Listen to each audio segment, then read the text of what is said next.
पहले की तकलीफ देने की माजरत। आप सबको इल्म है कि आजकल ये जो PSV गाड़ियां चल रही हैं, मॉडर्न जो गाड़ियां हैं योटोंग, इनमें एक इमरजेंसी गेट होता है। वो सामने आपको नजर आ रहा होगा, सेकंड लास्ट सीट के दरमियान। मैं अभी उधर जाके दिखाता हूँ आपको।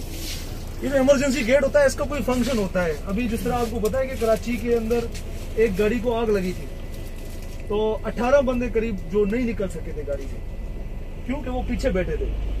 अगर उनको इमरजेंसी गेट का पता होता तो अल्लाह ताला ने जिंदगी का तो एक बनाया हुआ है, पता होता तो शायद वो कोशिश करके निकल जाता। ठीक है। और इन गाड़ियों के साथ इस जगह पर अभी हम कोशिश कर रहे हैं कि आपको हैमर होता है एक शीशा तोड़ने का, वो भी अवेल करके दे। लगे हुए हैं सर। हाँ, लगे हुए हैं वो सामने, वो उधर वेरी गुड, लेफ्ट राइट दोनों साइड, लेफ्ट साइड ये भी लगा, ये भी हैमर है, देख लीजिए आप।